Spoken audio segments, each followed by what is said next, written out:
Hello दोस्तों, कैसे हैं आप लोग स्टडी पे आपका स्वागत है। और आज हम केमिस्ट्री का लेक्चर नंबर 6 लेने जा रहे हैं। इससे पहले के लेक्चर्स में मैंने आइटम्स के बारे में बहुत कुछ बताया है, मॉडल्स पढ़ चुके हैं हम। साथ ही साथ लास्ट जो लेक्चर था, इससे जस्ट पहले वाला लेक्चर जो था लेक्चर नंबर 5, उसके अंदर मैंने ऑर्बिट क्या होती हैं, सब शेल्स क्या होते हैं, ऑर्बिटल्स क्या होते हैं, ये एक्सप्लेन किया है। नंबर ऑफ ऑर्बिट कैसे निकालते हैं, number of subshell, number of orbitals कैसे निकालते हैं, वो मैंने एक्सप्लेन कर रखा है। साथ ही साथ एस पी डी एफ इन चारों ऑर्बिटल्स के बारे में अच्छे से मैंने बताया है। आज हम क्या करेंगे, आज हम पढ़ेंगे इलेक्ट्रॉनिक कन्फिग्रेशन। क्या पढ़ेंगे आज हम पढ़ेंगे इलेक्ट्रॉनिक कन्फिग्रेशन। इस इलेक्ट्रॉनिक कन्फिग्रेशन के अंदर जो हमारे पास जो आज का टॉपिक है, हमारे पास वो है इलेक्ट्रॉनिक कॉन्फ़िगरेशन। ठीक है, आज का हमारे पास टॉपिक है। अब इस टॉपिक में हम क्या करेंगे, हम इस टॉपिक्स में इलेक्ट्रॉन्स को कैसे ऑर्बिटल्स में फिल करते हैं, ठीक है, उसको हम समझेंगे। लेकिन उसको समझने से पहले हमें कुछ रूल्स को समझना होगा। ठीक है, क्या समझना होगा, हमें कुछ रूल्स के बारे में जानना होगा। ठीक है, तो आइए इन रूल्स को समझते हैं। सबसे पहला जो रूल है उस रूल का नाम है ऑफ बाउ प्रिंसिपल। क्या है? ऑफ बाउ प्रिंसिपल।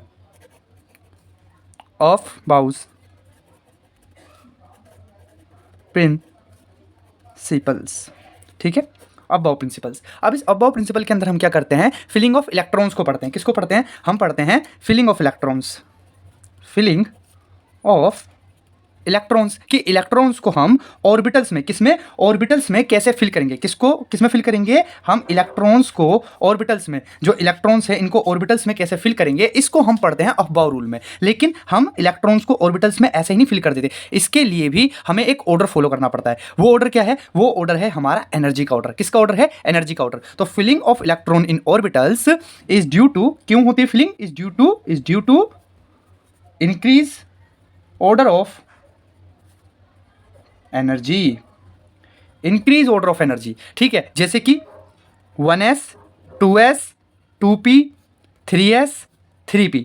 ठीक है, यहां तक तो सब कर लेते हैं, लेकिन 3p के बाद कंफ्यूजन आनी शुरू हो जाती है, लोग 3d कर देते हैं। ऐसा नहीं करना है। 3p के बाद आता है 4s, ठीक है, फिर आता है 3d। अब जो 3p के बाद ये 4s आया ना, ये 4s इसलिए 3d से पहले आया क्योंकि यहां पर एनर्जी का डिफरेंस है। ठीक है, हम क्या कर रहे हैं, इंक्रीजिंग ऑर्डर ऑफ एनर्जी। जैसे जैसे हम अंदर जा रहे हैं वैसे वैसे ऑर्डर जो है, वैसे वैसे एनर्जी बढ़ती चली जा रही है। तो सबसे कम एनर्जी किस ऑर्बिटल में होगी? इसमें, फिर इसमें ज्यादा होगी, फिर इसमें, फिर इसमें। तो ऐसे करते करते एनर्जी बढ़ेगी। ठीक है, तो हमने क्या करा है, filling of electron in orbitals due to increasing order of energy. Increasing order of energy में हमें इलेक्ट्रॉन्स की क्या करनी है, फिलिंग करनी है। ठीक है, 3d आ गया। 3d के बाद अब हम 4s तो भर चुके हैं, तो 3d तक खत्म हो गया। 4s के बाद क्या आता है? 4p।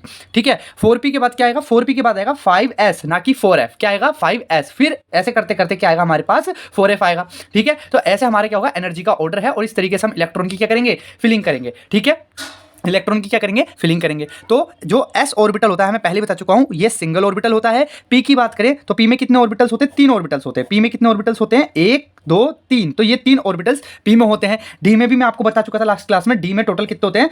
5 ऑर्बिटल्स होते हैं। कितने होते हैं? 5 ऑर्बिटल्स। 1 2 3 4 5। तो 1 2 3 4 5, ये 5 d में ऑर्बिटल्स होते हैं। और f में टोटल 7 ऑर्बिटल्स होते हैं। f में कितने होते हैं? टोटल 7 ऑर्बिटल्स होते हैं। ठीक है, तो ये f ऑर्बिटल हो गया। 1 2 3 4 5 6। तो 1 2 3 4 5 6 7, तो 7 ऑर्बिटल्स क्या है, f में होते हैं। ठीक है, अब मैंने आपको बताया था इन अ सिंगल ऑर्बिटल यहां पर 2 इलेक्ट्रॉन आते हैं। तो ये देखिए 2 इलेक्ट्रॉन आ गए। तो एक ऑर्बिटल में, इन अ सिंगल ऑर्बिटल, एक ऑर्बिटल में total maximum number of electron कितने हो सकते हैं सिंगल ऑर्बिटल में? वो होंगे 2। कितने होंगे? 2। तो एक ऑर्बिटल में 2 मैक्सिमम इलेक्ट्रॉन बढ़ जाते हैं। तो इसमें 2 इलेक्ट्रॉन आ गए।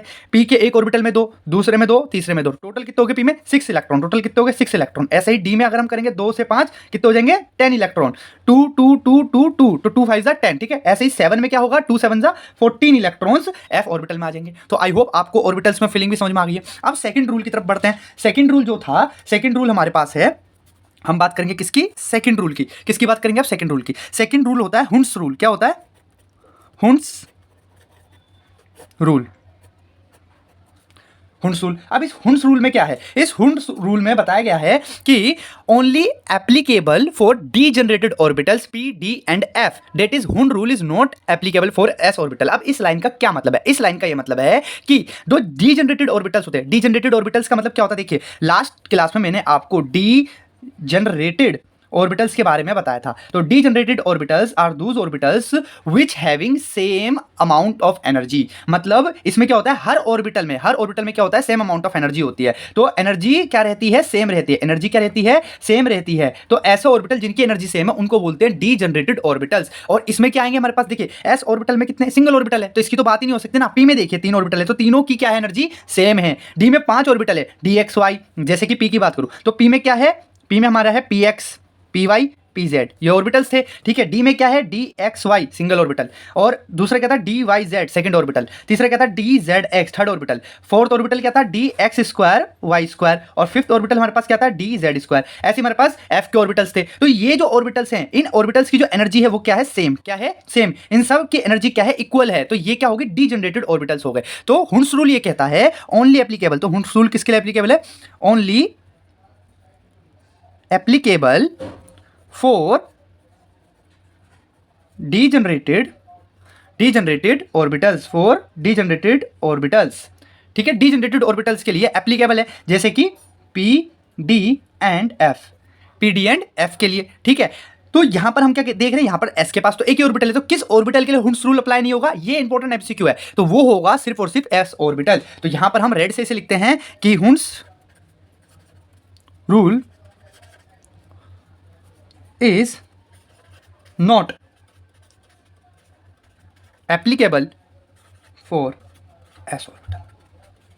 एस ऑर्बिटल के लिए हुंस रूल एप्लीकेबल नहीं है। चलिए इतनी बात अब हमें समझ में आ गई। ठीक है, अब यहां पर हुंस रूल का आपको जो एक पॉइंट और याद रखना है कि हुंस रूल में हम पेयरिंग ऑफ इलेक्ट्रॉन भी करते हैं। क्या करते हैं, पेयरिंग ऑफ इलेक्ट्रॉन। इसका मतलब क्या हो गया, इसका मतलब ये हो गया इन दी ऑर्बिटल्स, एक मिनट। ठीक है, तो in the orbitals of same energy pairing of electron will not takes place. तो हुंस रूल हमें क्या बताता है, पहली बात तो हुंस रूल किसके लिए एप्लीकेबल है, डीजनरेटेड ऑर्बिटल्स के लिए एप्लीकेबल है, ये पॉइंट हम समझ गए। दूसरा, हुंस रूल का एप्लीकेशन क्या है, तो हुंस रूल का एप्लीकेशन ये है कि in the orbitals of same energy pairing of electrons will not take place until all the, ये इंपॉर्टेंट लाइन है यहां पर अब जो आने वाली है, कब तक पेयरिंग नहीं होगी, until all the available orbitals are singly occupied। ठीक है, अब यहां इस पॉइंट का मतलब क्या हो गया, इस पॉइंट का ये मतलब हो गया कि ऑर्बिटल्स ऑफ सेम एनर्जी, देखिए ऑर्बिटल्स ऑफ सेम एनर्जी वाले जो ऑर्बिटल्स है उनमें पेयरिंग ऑफ इलेक्ट्रॉन नहीं होगा। कहने का मतलब ये है कि यहां पर देखिए एस ऑर्बिटल सिंगल था तो मैंने पेयरिंग ऑफ इलेक्ट्रॉन कर दी, लेकिन यहां पर अगर मैं क्या करूं, मैं एक पी ऑर्बिटल लेता हूं, मैंने एक पी ऑर्बिटल लिया। ठीक है, पी ऑर्बिटल लेता हूं, पी ऑर्बिटल मैं यहां लेता हूं, तो पी में कितने होते हैं, 3 होते हैं, एक तो P X, P Y, P Z. ठीक है, अब px में क्या है, ये देखिए ये एक डीजनरेटेड ऑर्बिटल है, ये भी है, मतलब px की जितनी एनर्जी है उतनी py की है, और py की जितनी एनर्जी उतनी pz की है। तो तीनों ऑर्बिटल्स की एनर्जी क्या सेम है, तो तीनों ऑर्बिटल्स क्या हो गए, डीजनरेटेड ऑर्बिटल्स हो गए। अब अगर मैं सिंगल ऑर्बिटल की बात करूं, एक सिंगल ऑर्बिटल की अगर मैं बात करूं, ये जो सिंगल ऑर्बिटल है, इस सिंगल ऑर्बिटल की अगर मैं बात करूं तो इस सिंगल ऑर्बिटल में मैं एक साथ इलेक्ट्रॉन की पेयरिंग नहीं कर सकता। अगर मैं ये देखिए, अगर मैं ये कर दूं, अगर मैं एक साथ इलेक्ट्रॉन की पेयरिंग कर दूंगा तो ये क्या हो जाएगा, गलत हो जाएगा, ऐसा मुझे नहीं करना है। तो फिर करेक्ट मेथड क्या है, करेक्ट मेथड है कि ये जितने भी ऑर्बिटल्स है, जो ये सिंगल डीजनरेटेड ऑर्बिटल्स है, तीनों ऑर्बिटल्स में पहले मुझे करना पड़ेगा, क्योंकि तीनों की एनर्जी सेम है तो तीनों में मुझे एक एक इलेक्ट्रॉन फिल करना पड़ेगा, एक एक इलेक्ट्रॉन मुझे क्या करना पड़ेगा, फिल करना पड़ेगा। जैसे कि इसमें एक इलेक्ट्रॉन आ गया, उसके बाद एक इलेक्ट्रॉन इसमें आएगा, मुझे पेयरिंग नहीं करनी, मुझे एक एक इलेक्ट्रॉन पहले एक एक ऑर्बिटल में भेजना होगा, ये आ गया। ठीक है, अब सेकंड स्टेप में क्या करूंगा, सेकंड स्टेप में मुझे क्या करना पड़ेगा, ये जो डीजनरेटेड ऑर्बिटल्स हैं इसमें भी मुझे इलेक्ट्रॉन की क्या है, पेयरिंग कैसे करनी है, स्टार्टिंग से करनी है, पी एक्स से करनी है। आप ऐसे रैंडम मत कर देना, जैसे पी एक्स में क्या था, P X, P Y, P Z, तो एक्स वाई जेड, एक्स से स्टार्टिंग करी, वाई की एक्स से स्टार्टिंग करी, फिर वाई में फिलिंग करी एक इलेक्ट्रॉन की, फिर जेड में फिलिंग करी एक इलेक्ट्रॉन की, सिंगल सिंगल इलेक्ट्रॉन भेज दिए। अब मैं जानता हूं कि पी एक्स में एक इलेक्ट्रॉन है, पी वाई में एक इलेक्ट्रॉन है, पी जेड में एक इलेक्ट्रॉन है। अब मुझे एक और इलेक्ट्रॉन भेजना है, तो वो इलेक्ट्रॉन मैं कहां भेजूंगा, मैं पी वाई में भेज दूं, या पीजेड में भेज दूं, ऐसा नहीं कर सकता। मुझे क्या करना पड़ेगा, मुझे अगला इलेक्ट्रॉन जो है वो मुझे पीएक्स में ही भेजना होगा पहले, फिर पीवाई में जाएगा, फिर पीजेड में जाएगा। तो आपको क्या याद रखना है, आपको ये याद रखना है कि पेयरिंग ऑफ इलेक्ट्रॉन, ये जो पॉइंट है, pairing of electron will not takes place in orbitals of same energy. तो सेम एनर्जी वाले ऑर्बिटल्स में पेयरिंग एक साथ नहीं होती, सिंगल सिंगल इलेक्ट्रॉन पहले फिल होगा, उसके बाद क्या होगा, उसके बाद पेयरिंग होगी एक एक करके। ठीक है, हम अगले रूल की तरफ चलते हैं और अगला रूल है हमारा पुलिस एक्सक्लूजन रूल और प्रिंसिपल। क्या है, पुलिस एक्सक्लूजन प्रिंसिपल। तो हम लिखते हैं अपना third rule, police exclusion principle. ठीक है, चलिए पुलिस एक्सक्लूजन प्रिंसिपल्स की बात करेंगे। ठीक है, अब इसके अंदर हम क्या समझते हैं, इसके अंदर हम ये चीज समझते हैं कि जो दो इलेक्ट्रॉन है ना, वो सेम स्पिन के साथ एक ऑर्बिटल में नहीं हो सकते। क्या मतलब है, इसका मतलब ये हो गया कि देखिए ये मैं एक ऑर्बिटल बना रहा हूं, ठीक है, एक ऑर्बिटल ये है और एक ऑर्बिटल ये है। अब आप एक बार ऊपर वाले ऑर्बिटल में नोटिस कीजिए, जब मैं पेयरिंग करा रहा हूं, जब मैं क्या करा रहा हूं, यहां पर मैं क्या करा रहा हूं, यहां पर मैं करा रहा हूं पेयरिंग, क्या करा रहा हूं, पेयरिंग, है ना। तो आप देखिए एक इलेक्ट्रॉन तो मैंने ऐसे फिल किया और एक इलेक्ट्रॉन मैंने इसके जस्ट अपोजिट फिल किया। तो क्या दोनों की स्पिन, अगर एक इलेक्ट्रॉन ऐसे स्पिन कर रहा है, ठीक है, ऐसे ऊपर की तरफ स्पिन कर रहा है, तो दूसरा इलेक्ट्रॉन डाउनवर्ड स्पिन कर रहा है, क्या दोनों की स्पिन सेम डायरेक्शन में है? नहीं, दोनों की स्पिन अपोजिट डायरेक्शन में। तो पुली एक्सक्लूजन प्रिंसिपल हमें यही बताता है कि किन्हीं दो इलेक्ट्रॉन की जब हम पेयरिंग कराएंगे तो उन्हें हम सेम डायरेक्शन की स्पिन में नहीं रख सकते, ये गलत है। तो हमें उसकी डायरेक्शन देखनी पड़ेगी, एक अपवर्ड और एक डाउनवर्ड। ठीक है, तो यहां पर अपोजिट स्पिन के साथ पेयरिंग होती है। तो अगर पेयरिंग ऑफ इलेक्ट्रॉन हो रही है, अगर पेयरिंग ऑफ इलेक्ट्रॉन हो रही है तो एक अपवर्ड स्पिन और एक डाउनवर्ड स्पिन, एक पॉजिटिव स्पिन शो करेगा और एक नेगेटिव स्पिन शो करेगा। ठीक है, तो पुली एक्सक्लूजन रूल हमें क्या कहता है, नंबर ऑफ टू इलेक्ट्रॉन, ठीक है, दो, सॉरी नंबर नहीं है ये, नो, कोई भी दो electron, no two electrons can have exist in same spin, same spin के साथ कोई दो इलेक्ट्रॉन एग्जिस्ट नहीं करेंगे। ये रूल हमें ये बताता है। इसका मतलब क्या हो गया कि सेम क्वांटम स्टेट में वो नहीं होंगे। इसको हम और क्या लिख सकते हैं, not in same quantum state. ठीक है, not in same quantum state. ठीक है, अब यहां पर हमने तीन रूल्स पढ़े हैं। अब बाउस प्रिंसिपल, फिर हमने पढ़ा हुंस रूल, उसके बाद हमने पढ़ा पुलिस एक्सक्लूजन प्रिंसिपल। अब बाउ प्रिंसिपल हमें बताता है filling of electron in the orbital is due to increasing order of energy. तो इलेक्ट्रॉन्स की जो फिलिंग होती है ऑर्बिटल्स में वो इंक्रीजिंग ऑर्डर में होती है, ये हमने जाना। हुंस रूल हमें बताता है पेयरिंग ऑफ इलेक्ट्रॉन के बारे में, कि इलेक्ट्रॉन की ऑर्बिटल्स में पेयरिंग कैसे करनी है।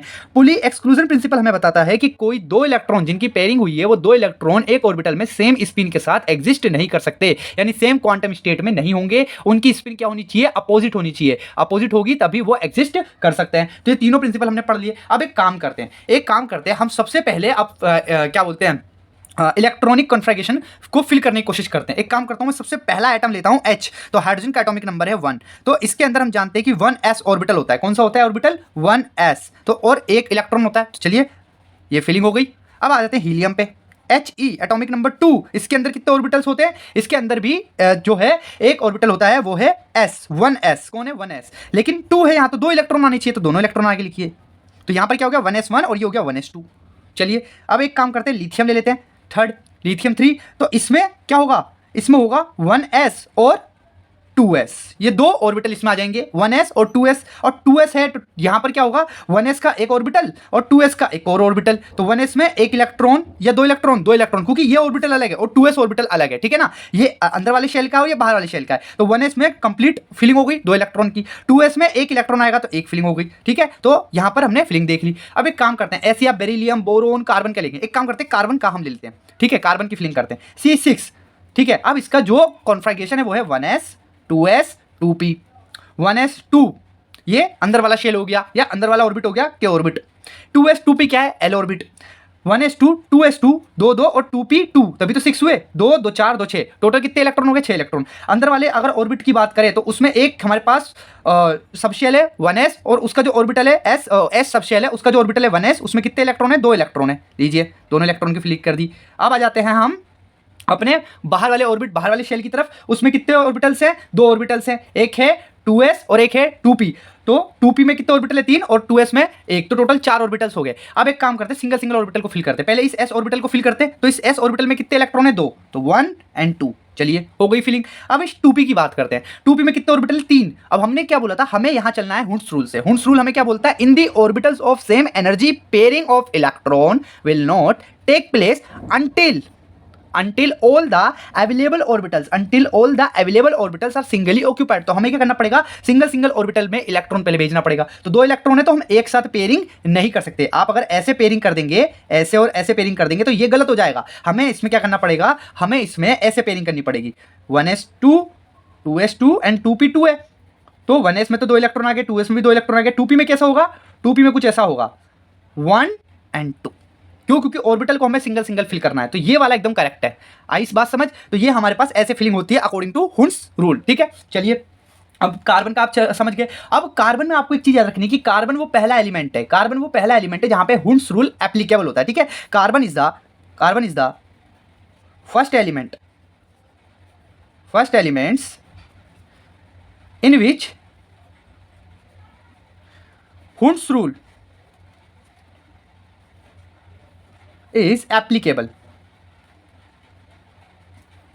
ठीक है, चलिए अब एक काम करते हैं, इसी चीज को और एक्सप्लेन करने के लिए मैं ऑक्सीजन लेता हूं। ठीक है, O8 ले लेते हैं। ठीक है, अब देखिए यहां पर मैं सारे एटॉमिक नंबर लिख के आपको फिलिंग करके इसलिए नहीं दिखा रहा हूं क्योंकि सब में फिलिंग वैसी होगी जैसे मैंने आपको करके दिखाई है, बस आपको रूल्स ध्यान में रखने हैं। मैं ऑक्सीजन का इसलिए ले रहा हूं ताकि एक बार आप कंप्लीट फिलिंग देख ले कि p ऑर्बिटल कब कंप्लीटली फिल होगा और पेयरिंग कब होगी। तो देखिए ऑक्सीजन का एटॉमिक नंबर है 8। कितना है? 8। ठीक है, तो इसमें होगा 1s2 2s2 एंड 2p कितना हो जाएगा बताइए, 2 2 4 और 8 में करना है 2p4। तो 1s में एक ऑर्बिटल 2 इलेक्ट्रॉन फिल कर दिए, 2s में सिंगल ऑर्बिटल 2s का है तो 2 इलेक्ट्रॉन फिल कर दिए। अब 2p आ गया। ठीक है, 2p आ गया। अब 2p में हमें क्या करना है, 2p में हमें ऑर्बिटल्स तो 3 है, तो पहले हमें क्या करना है, 4 इलेक्ट्रॉन है, 3 ऑर्बिटल 4 इलेक्ट्रॉन। तो सबसे पहले हुंस रूल के अकॉर्डिंग हर एक ऑर्बिटल में एक एक इलेक्ट्रॉन भेजना है। तो चलिए एक इलेक्ट्रॉन इधर भेज दिया, एक इलेक्ट्रॉन अगले में, एक इलेक्ट्रॉन अगले में।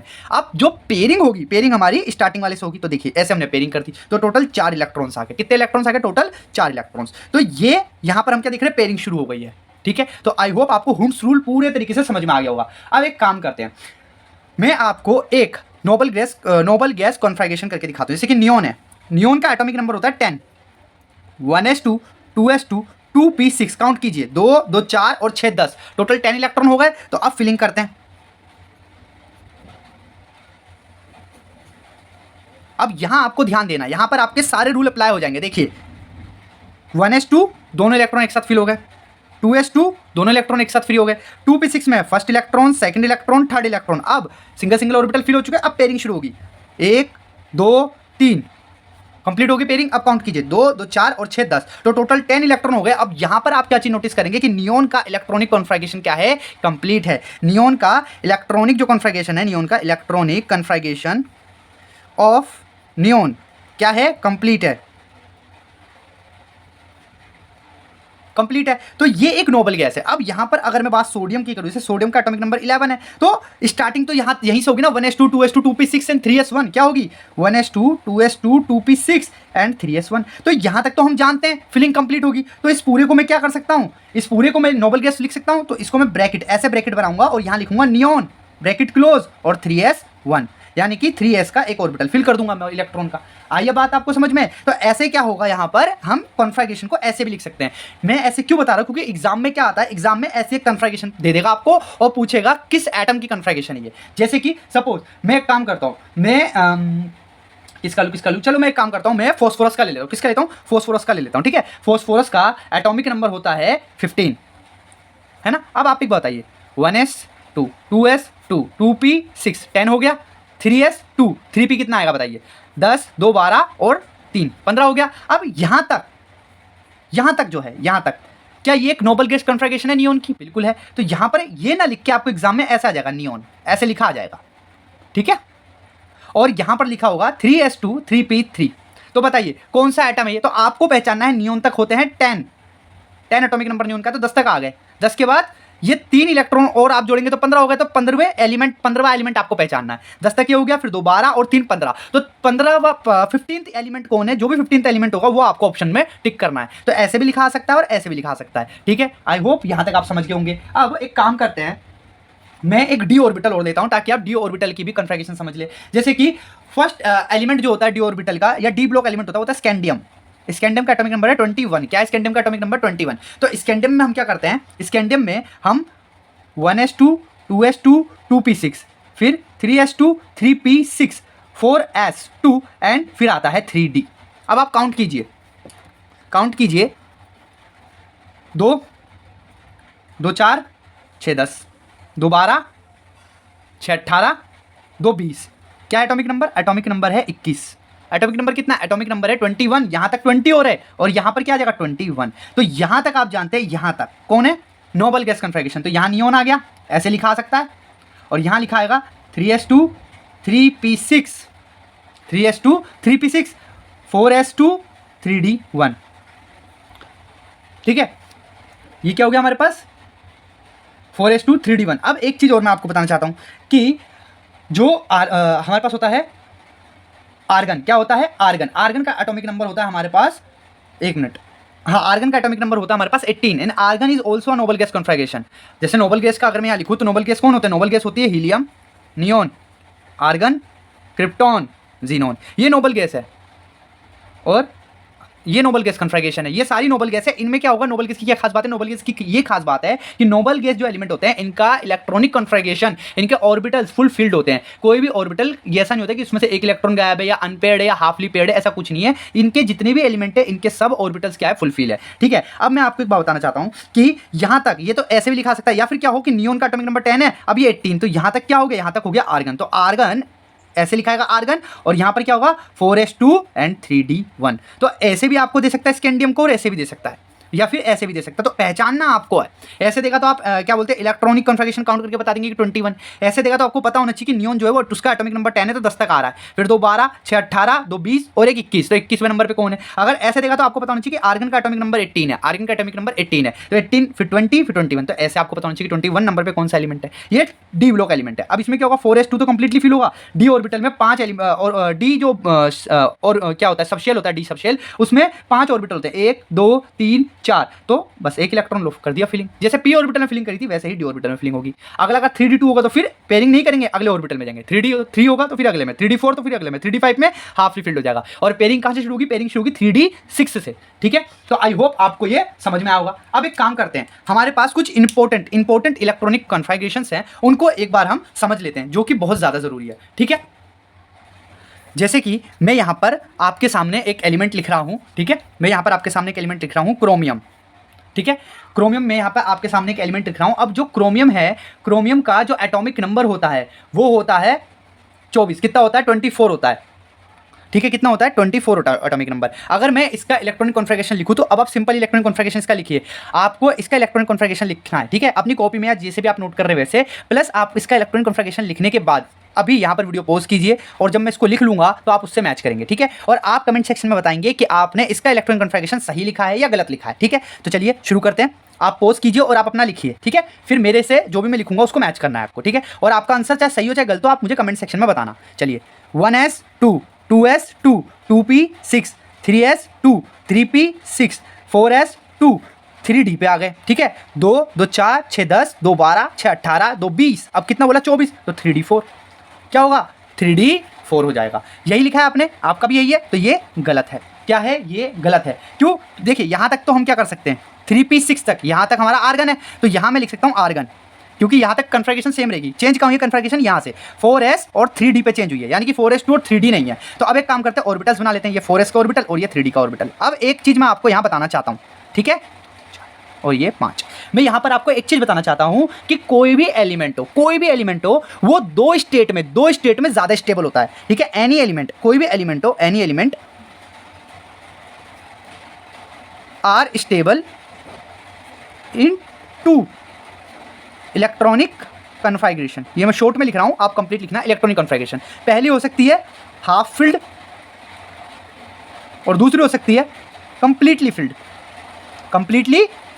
हाफ फील्ड का मैंने अभी तक आपको कोई एग्जांपल नहीं दिया था, कंप्लीटली फील्ड का मैंने नोबल गैस दे चुका हूं। तो कंप्लीटली फील्ड हमारे पास नोबल गैसेज है, नोबल जो गैसेज है हमारे पास, यानी कि कौन कौन सी है? Helium, neon, argon, krypton, xenon, ये सब। ठीक है, इनका कन्फिगरेशन कैसा है? कंप्लीट है। अब मैं हाफ फील्ड की बात करना चाहता हूँ। हाफ फील्ड वाला क्या है? स्टेबल है। मैं क्या बोल रहा हूँ? हाफ फील्ड जो कन्फिगरेशन होती है वो स्टेबल होती है। अब यहाँ पर आप नोटिस कीजिए, 4s2 और 3d4। अगर यहाँ पर 2 तो फुल्ली फील्ड है, लेकिन 3d तो फुल्ली फील्ड, हाफली फील्ड भी नहीं है। अगर 3D भी हाफ फिल्ड हो जाए, 4s भी हाफ फिल्ड हो, तो ये ज़्यादा स्टेबल होगा या वीकली स्टेबल होगा? ज़्यादा स्टेबल होगा। तो इसीलिए जो 4s का जो 2 इलेक्ट्रॉन है, यानी कि इसके अंदर जो 2 इलेक्ट्रॉन थे, ठीक है, और इसके अंदर कितने थे? 1 2 3 4, 1 2 3 4, इसके अंदर जो 4s2 जो इलेक्ट्रॉन थे, वो इलेक्ट्रॉन जंप करेगा और यहां चला जाएगा, पेयरिंग नहीं करेगा, वो 3D का जो ऑर्बिटल खाली पड़ा है वहां पर चला जाएगा, पेयरिंग अपनी छोड़ के वहां चला जाएगा, ठीक है। ऐसे फिलिंग होगी। इससे क्या होगा? इससे 4s भी हाफली फिल्ड हो गया 1 और 3D भी हाफ फिल्ड हो गया। इससे ये जो क्रोमियम का जो हमारे पास एलिमेंट है वो स्टेबल हो जाएगा। क्या हो जाएगा? स्टेबल हो जाएगा। तो क्रोमियम की इलेक्ट्रॉनिक कॉन्फ़िगरेशन क्या होगी? Argon 4s1 3d5, 4s1 3d5। ये आपको याद रखनी है, ये क्रोमियम की इलेक्ट्रॉनिक कॉन्फ़िगरेशन है, बहुत बहुत ज्यादा इंपॉर्टेंट है, एग्जाम में मल्टीपल टाइम ये क्वेश्चन पूछा जा चुका है। चलिए अब एक काम करते हैं, एक और, ये हाफली फील्ड का एग्जांपल हो गया क्रोमियम। अब एक काम करते हैं, कॉपर का और मैं एग्जांपल लेता हूं।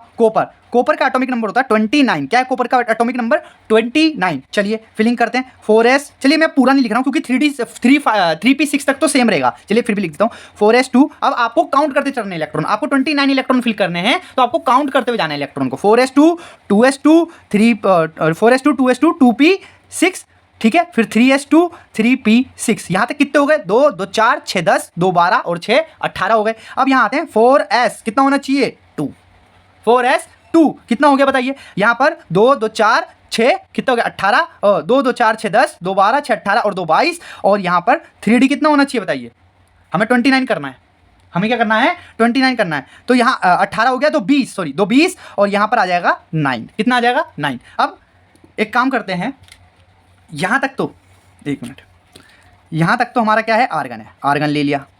किसको ले लिया? आर्गन को ले लिया। अब आर्गन से आगे हमें फिलिंग करनी है 4s और 3d की। अब यहां देखिए 3d है 9, 3d है 9 और यहां पर 4s है हमारा 2। अब मैंने आपको क्या बताया? इंक्रीजिंग ऑर्डर में फिलिंग होती है, मतलब सबसे कम एनर्जी वाले में पहले इलेक्ट्रॉन फिल होंगे, उसके बाद ज्यादा एनर्जी वाले फिल होंगे, और वैसी फिलिंग हुई है। लेकिन हम जानते हैं कि 3D का जो ऑर्बिटल है अगर वो कंप्लीटली फिल्ड हो जाए तो एटम जो है वो ज्यादा स्टेबल होगा। तो ये 4s वाला अपना एक इलेक्ट्रॉन जो है इस 3D 9 वाले को दे देगा। क्या करेगा? अपना एक इलेक्ट्रॉन 3D 9 वाले को दे देगा। तो यहां पर क्या होगा? 4s1 और 3D 10, 4s1 और 3d 10। तो 4s1 यहाँ फिल हो जाएगा और ये हमारे पास यहाँ आ जाएंगे 3d 10, 1 2 3 4, तो 1 2 3 4 5 6 7 8 9 और 10, ठीक है। तो ये 10 इलेक्ट्रॉन हमारे पास आ गए, किसमें? 3d 10 में और 4s1। तो ये आपको याद रखना है कि कॉपर का जो इलेक्ट्रॉनिक कॉन्फ़िगरेशन है या तो वो ऐसे दे देगा या तो वो ऐसे दे देगा। आपको कभी भी इस पर टिक नहीं करना है, ये वाला गलत है। 3d 9 कॉपर में नहीं होता, कॉपर में 3d 10 होता है, 4s1 3d 10 होता है, और एग्जामिनर इसी चीज से आपके साथ खेलेगा, ठीक है। तो आई होप आपको ये वाला जो पॉइंट है ये भी क्लियर हो गया होगा। तो आपको ये याद रखना है कि ये जो कॉन्फ़िगरेशन मैंने जो 2 कॉन्फ़िगरेशन लिखी है, कौन सी? एक मैंने लिखी क्रोमियम की, एक मैंने लिखी कॉपर की। क्रोमियम की मैंने कॉन्फ़िगरेशन लिखी आर्गन 4s1 3d5, ये लिखी थी। कॉपर की मैंने कॉन्फ़िगरेशन लिखी है आर्गन 4s1 3d10, और ये दोनों ही कॉन्फ़िगरेशन जो है ये ग्राउंड स्टेट इलेक्ट्रॉनिक कॉन्फ़िगरेशन है। यहां पर कोई भी इलेक्ट्रॉन एक्साइट होकर अगले ऑर्बिटल में नहीं गया है, हमने किसी भी इलेक्ट्रॉन को एनर्जी नहीं दी। ये नेचुरली ग्राउंड स्टेट में इन ऑर्बिटल्स में प्रेजेंट होते हैं इतने ही इलेक्ट्रॉन, ठीक है। तो ये जो इलेक्ट्रॉनिक कॉन्फ़िगरेशन है क्रोमियम की और कॉपर की, क्रोमियम की कॉन्फ़िगरेशन कितनी है? आर्गन 4s1 3d5, और कॉपर की कितनी है? Argon 4s1 3d10। तो ये जो कॉन्फ़िगरेशन है ये कौन सी कॉन्फ़िगरेशन है? It is ground state configuration, ठीक है।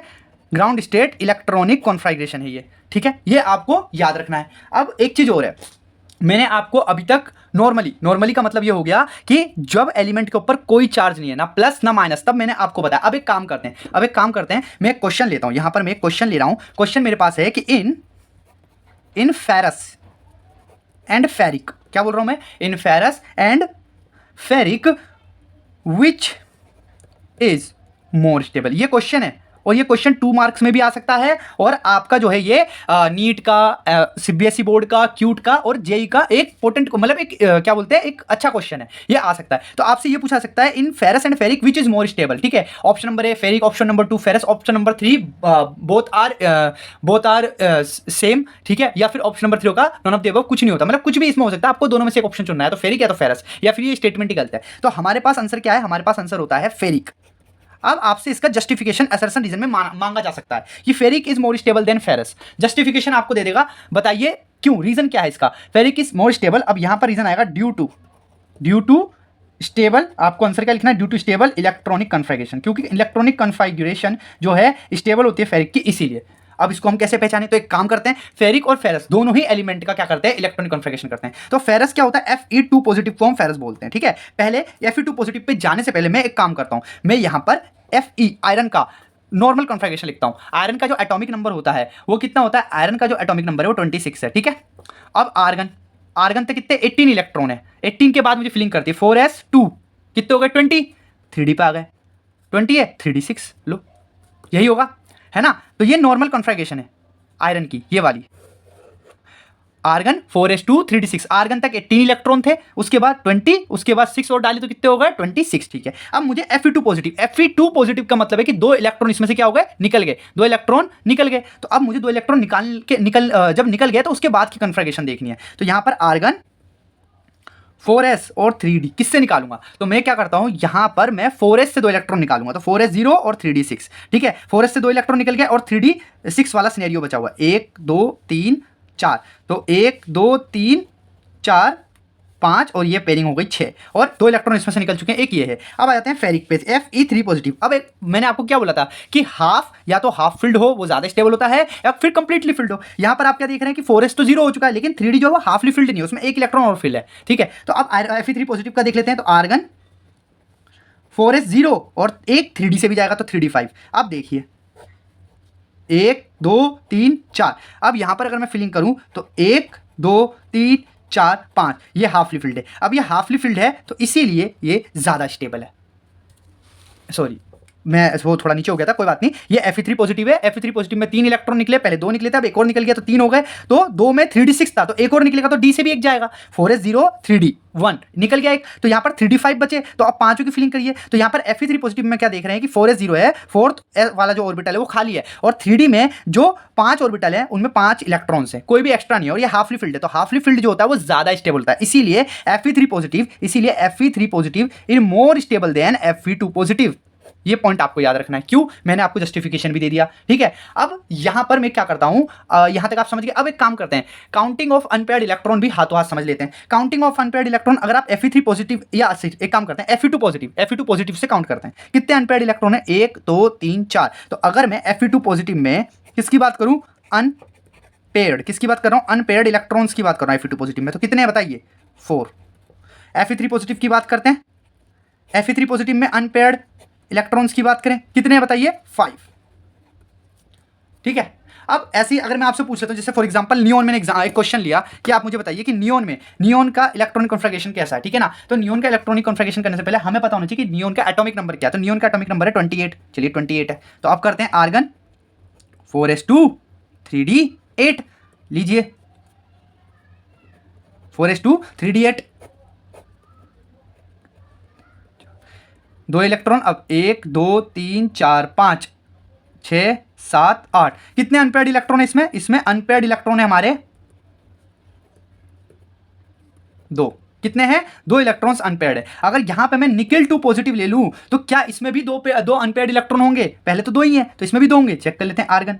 अब मैंने आपको क्या बताया था कि 4s से इलेक्ट्रॉन निकलेंगे, किससे निकलेंगे, 4s से इलेक्ट्रॉन निकलेंगे, तो यहां से 4s से निकले तो 0 हो गए, और 3d क्या रहेगा, 3d8 रहेगा। तो चाहे फिर वो नियोन नॉर्मली दे, चाहे नियोन फिर नियोन 2 पॉजिटिव की फॉर्म में दे दे, ठीक है, उसमें दोनों में ही नियोन और नियोन 2 पॉजिटिव दोनों में ही क्या है, इलेक्ट्रॉन 2 है अनपेयर्ड, कितने हैं, 2 अनपेयर्ड इलेक्ट्रॉन है, ठीक है, 4s0 और 3d8, तो इसमें भी कितने अनपेयर्ड इलेक्ट्रॉन है,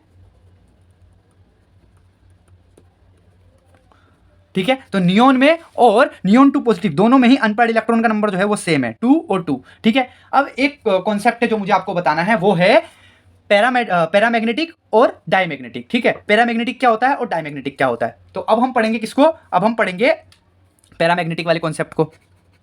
पैरामैग्नेटिक किसकी बात करेंगे हम, पैरामैग्नेटिक नेचर की, पैरामैग्नेटिक नेचर की, ठीक है।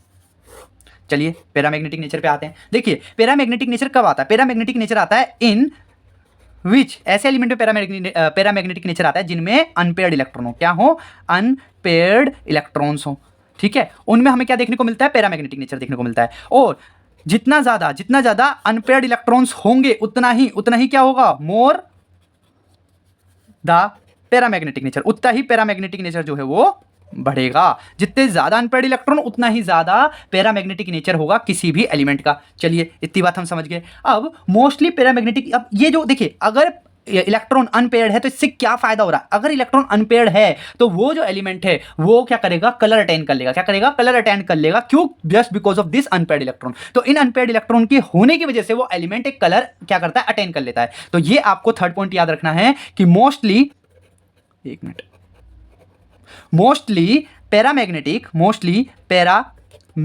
Species are coloured. क्या होती है मोस्टली पैरामैग्नेटिक स्पीसीज, कलर्ड होती है। क्या होती है, कलर्ड होती है। ये आपको नहीं भूलना। अब एक काम करते हैं, डायमैग्नेटिक का कॉन्सेप्ट भी समझ लेते हैं। किसका कॉन्सेप्ट है हमारे पास, डायमैग्नेटिक का। तो डायमैग्नेटिक या फिर डायमैग्नेटिज्म। तो डायमैग्नेटिक में क्या होगा, just opposite to the paramagnetic. तो इसमें क्या होगा, पेयर्ड इलेक्ट्रॉन होंगे। क्या होंगे, पेयर्ड इलेक्ट्रॉन्स, है ना, प्रेजेंट होंगे। तो क्या चीज एब्सेंट होगी, अनपेयर्ड इलेक्ट्रॉन्स आर एब्सेंट। इसमें अनपेयर्ड इलेक्ट्रॉन नहीं होंगे। अगर अनपेयर्ड इलेक्ट्रॉन नहीं है तो ऑल डाईमैग्नेटिक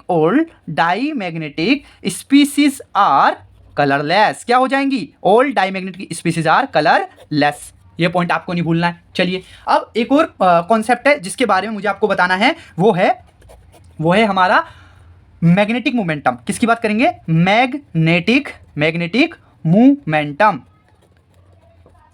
मैग्नेटिक मोमेंटम। अब ये मैग्नेटिक मोमेंटम जो होता है ये कैसे निकाला जाता है, ठीक है, मैग्नेटिक मोमेंटम कैसे निकाला जाता है, तो इसके निकालने का फॉर्मूला है म्यू। इसको मैग्नेटिक मोमेंटम को हम म्यू से रिप्रेजेंट करते हैं, इससे, ठीक है। और इसका फॉर्मूला है N √n bracket n+2, √n/n+2। ये b.m इसकी यूनिट है, ठीक है ना। तो यहां पर हम क्या कर रहे हैं, बोहर मैग्नेट्रॉन इसकी यूनिट है ब्रैकेट √n/n+2 इसका फॉर्मूला है। अब ये जो n है ये क्या है, n is the number of unpaired electrons. n is the number of unpaired electrons. अब यहां पर आपके पास क्वेश्चन आ सकता है, find mu for nickel 2 positive, ferrous 2 positive and ferric 3 positive. इनके लिए आपको क्या निकालना है, वो निकालना है म्यू। तो सबसे पहले नंबर ऑफ अनपेयर्ड इलेक्ट्रॉन भी तो पता होनी चाहिए। तो अगर आपको याद हो तो हमने निकिल 2 पॉजिटिव का निकाला था, 2 इलेक्ट्रॉन अनपेयर्ड है। और ऐसे हमने Fe2 पॉजिटिव का निकाला था। Fe2 पॉजिटिव में कितने अनपेयर्ड इलेक्ट्रॉन थे, Fe2 पॉजिटिव में थे हमारे 4 अनपेयर्ड इलेक्ट्रॉन, ठीक है। और Fe3 पॉजिटिव में 5 अनपेयर्ड इलेक्ट्रॉन। तो यहां पर निकिल के पास कितने हैं, निकिल के पास हैं 2 अनपेयर्ड इलेक्ट्रॉन। फेरस के पास कितने हैं, फेरस के पास है 4 अनपेयर्ड इलेक्ट्रॉन। और फेरिक के पास कितने हैं, फेरिक के पास है 5 अनपेयर्ड इलेक्ट्रॉन्स, ठीक है। तो बस निकालिए म्यू फॉर निकिल के लिए अगर हम म्यू निकाले तो आएगा √2 ब्रैकेट 2 + 2। तो ये आ जाएगा 2 × 4 दैट इज √8, या फिर mu of nickel equal to 2 √2, ठीक है। चलिए अब यहां म्यू फॉर फेरस निकालते हैं। इसमें क्या होगा, म्यू फॉर फेरस क्या होगा, √4 4 + 2, √4 4 + 2 दैट इज 4 × 6, ठीक है। अब अगर मैं इसे तोड़ दूं तो 4 × 2 × 3, ठीक है। तो ये 4 तो टूट के बाहर आ जाएगा, 2 √6 ही होगा इसका आंसर, ठीक है। तो ये आ गया Fe2 पॉजिटिव के लिए। अब एक काम करते हैं हम Fe3 पॉजिटिव के लिए निकालते हैं। Mu Fe3 positive that is √5 5 + 2, ठीक है, इक्वल टू 5 × 7 दैट इज √35। तो यहां पर हमारे पास Fe3 पॉजिटिव का जो मैग्नेटिक मोमेंटम आया है वो √35 आया है, ठीक है। Fe2 पॉजिटिव का जो मैग्नेटिक मोमेंटम आया है वो कितना आया है, वो आया हमारे पास 2 √6। और निकिल का जो मैग्नेटिक मोमेंटम आया है वो आया है 2 √2, ठीक है। तो आई होप आपको जो ये मैग्नेटिक मोमेंटम है ये समझ में आए होंगे, ठीक है। अब यहां पर ना मैं आपको कुछ क्वेश्चंस देना चाहता हूं, ठीक है। यहां पर मैं आपको कुछ क्वेश्चंस देना चाहता हूं और मैं उम्मीद करता हूं कि नेक्स्ट क्लास जो होगी हमारी उसमें आप ये क्वेश्चन सॉल्व करके मुझे देंगे, क्योंकि नेक्स्ट जो लेक्चर होगा उनमें मैं ये क्वेश्चन सॉल्व करूंगा, ठीक है। तो अब मैं क्वेश्चन लिख रहा हूं, आप भी साथ में लिखिए, ठीक है। तो क्वेश्चन नंबर 1 है, which one of the following is colourless species. A आपके पास ऑप्शन है स्कैंडियम 3 पॉजिटिव, बी ऑप्शन है टाइटेनियम 4 पॉजिटिव, सी ऑप्शन है जिंक 2 पॉजिटिव और डी ऑप्शन है ऑल, ठीक है। ये हो गया। अब एक और क्वेश्चन लेते हैं, विच one of the following is highly paramagnetic. अब यहाँ पर आपको बस यही कॉन्सेप्ट लगाना है कि more the number of unpaired electron more will be the paramagnetic. तो ऑप्शन है आपके पास A Fe3 positive, B Fe2 positive, C nickel 2 positive and D is normal chromium. ठीक है, ये आपको बताना है कि ये 2 क्वेश्चन बस मैं आपको दे रहा हूं, इन 2 क्वेश्चन को आपको सोल्व करके मुझे कमेंट सेक्शन में आंसर करना है। नेक्स्ट क्लास में क्या होगा, नेक्स्ट क्लास में मैं आपको इनका आंसर बताऊंगा और आप चेक करना कि आपका आंसर सही था या नहीं था। तो नेक्स्ट वीडियो में नेक्स्ट लेक्चर में हम क्या करेंगे, हम क्वांटम नंबर्स की बात करेंगे। ठीक है, तो तब तक के लिए आप सभी पढ़ते रहिए, मिलते हैं आपसे नेक्स्ट लेक्चर में।